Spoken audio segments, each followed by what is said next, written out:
Alright, so what is up mga kasibak? Ito na yung hinihintay nyo, yung usapang top speed, ano? Kasi syempre yung iba nagdududa pa sa lakas ni Rusi Plus 150 pag usapang stock mga bossing. So ngayon papakita ko sa inyo kung ano nga ba yung top speed. Pero bago tayo makapunta doon, kasi yun nga, medyo malayo yung pupuntahan natin bago tayo maka top speed. Kasi nga malayo dito sa lugar namin yung pagta top speedan.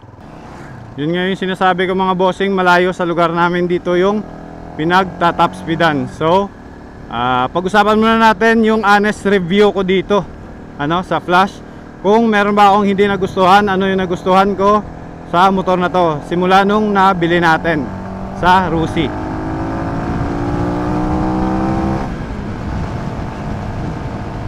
So syempre unahin natin yung mga nagustuhan ko dito sa motor na to mga bossing, ano, sa Flash 150. Syempre unang-una nagustuhan ko dito mga boss is yung design ng engine niya mga boss. Ito yung number one na reason kung bakit kumuha tayo ng Flash, kasi pang ilang version na to mga bossing, you know, di ba? Pangatlo na to eh, may V1, may V2, ngayon V3 na to. So sa V1 tsaka sa V2 hindi tayo kumuha. Pero pagdating dito sa V3 unang-una tayong kumuha dito mga bossing. Kasi nga yung makina is pang RS 150. Kahit ano pang deny ng mga Honda owners dyan, Honda yung makina na ito mga boss. Yung display, bahala kayo dyan kung ano sasabihin nyo, kung pangit yung pesa, ganito ganyan. Pero yung design, RS talaga mga boss, hindi natin mapagkakaila. Kaya solid na solid. Number 2 is nung dinala ko siya, napakaganda. Walang vibrations mga boss, parang hindi talaga Rusi yung dinadala mo. Ano, kahit mag top speed ka pa dyan, o kahit mag 120 yung takbo mo, wala kang mararamdaman na vibrations. Kasi nga araw-araw natin sinusundo yung asawa ko. So tinanong ko siya nung nakaraan kung ma-vibrate ba sa paa niya nung nag full throttle kami. Hindi mga boss, hindi nagreklamo si bossing natin. Hindi niya inangat yung paa niya sa footrest.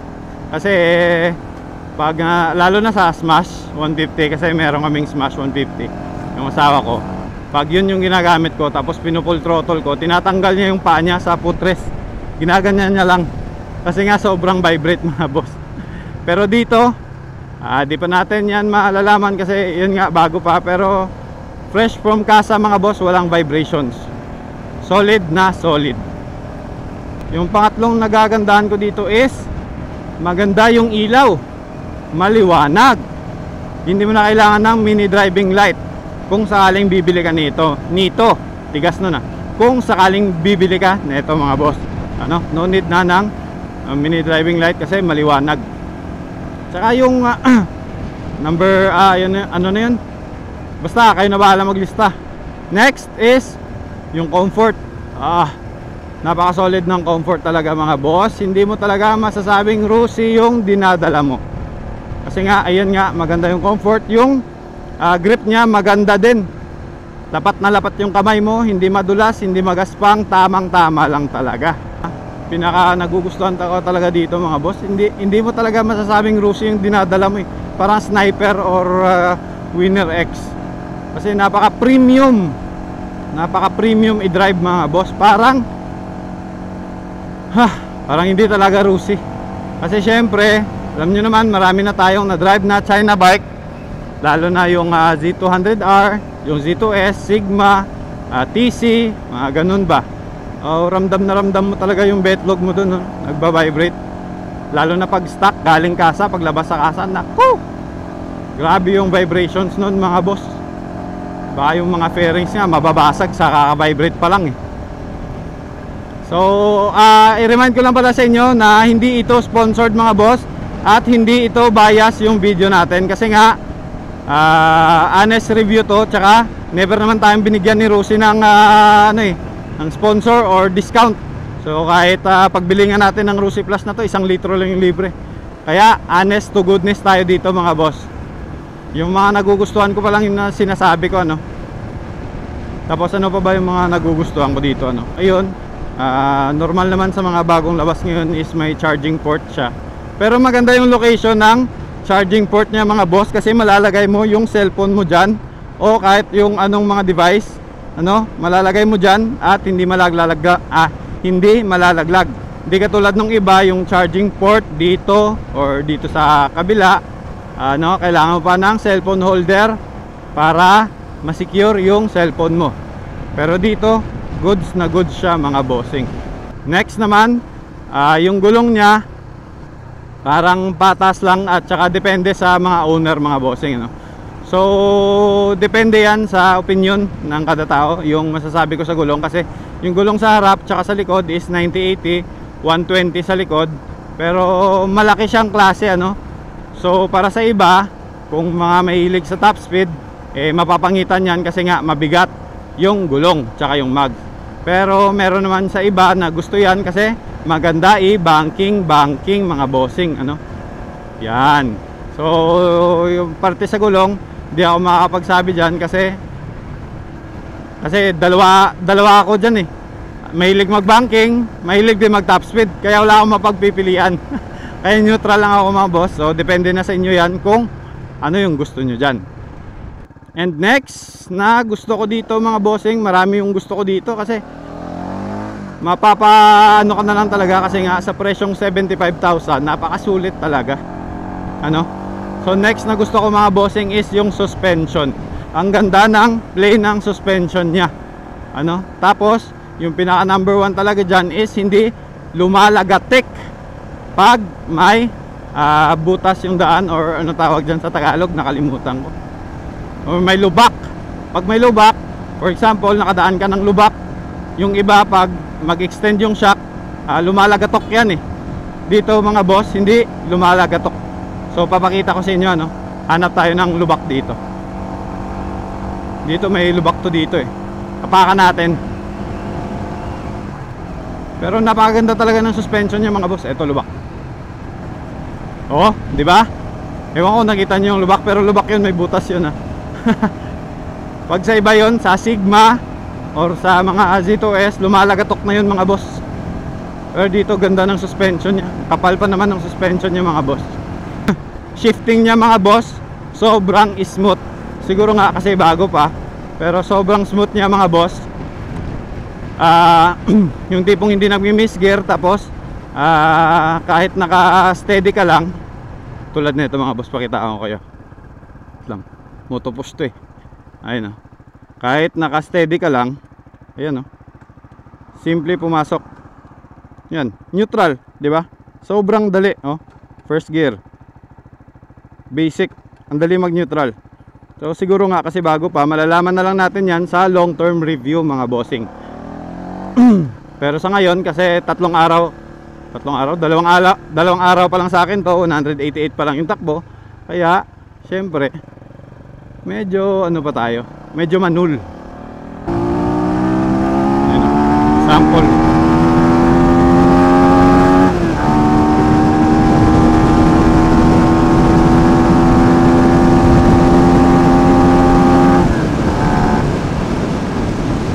Diba? Ang ganda ng torque niya mga boss. Kasi nga square engine yung gayahan niya mga boss, RS 150 57/58 square engine, kaya maganda yung torque. Pag yung Raider FI over square, mababa yung torque pero malakas dumulo. So depende din yan sa engine class mga boss, So eto, siya, balance. Kaya halos maraming gumagamit na kumpanya ng square engine mga boss, kasi balance siya, balance sa arangka, balance din sa top speed, tapos hindi ma-vibrate. Yan yung number 1 dyan, kung bakit yan yung karamihan na lumalabas. R15, diba? Sniper, yan, mga square engine yan mga boss. Hindi nagkakalayo yung stroke tsaka bore.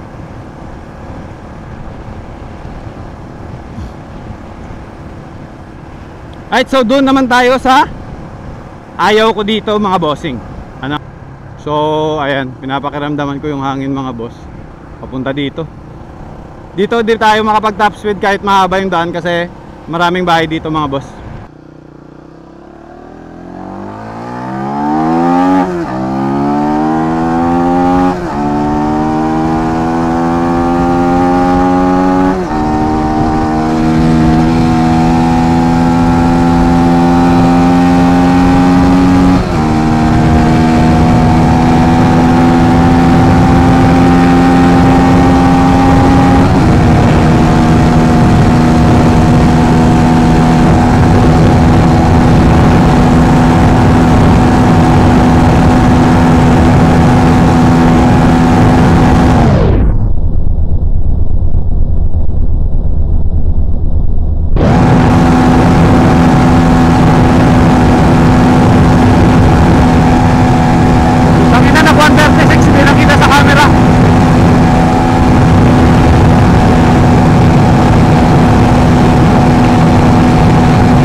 Nakakangalay sa leeg.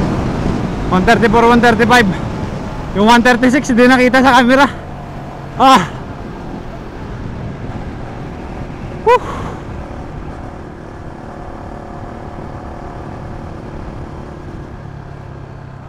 Ah. Nakakangalay sa leeg. Yawa.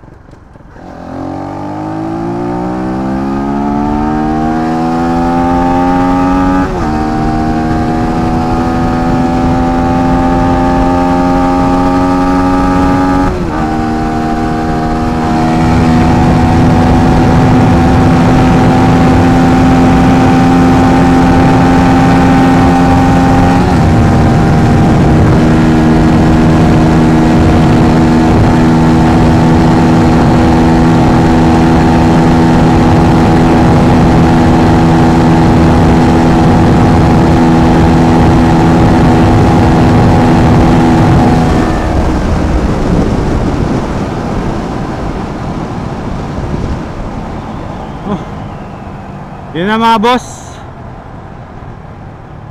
kailangan natin mag-adjust ng ratio kung gusto talaga natin abutin yung 10.5 na RPM hanggang 9.5 ata yung RPM doon, ano, sa 135, 134, 136. Kagi kayo, para ma-high blood ako dito kakayo ko, para lang makita yung speedometer. Okay lang sana kasi pag nakatago yung ulo ko dito okay lang, pero kasi syempre nanonood kayo, kailangan ko umangat yung leg ko para makita yung speedometer. So nakakangalay, putek. Ayaw, dapat nasa taas yung ano, nasa taas ng helmet yung camera. Hirap pala pag nandito sa baba.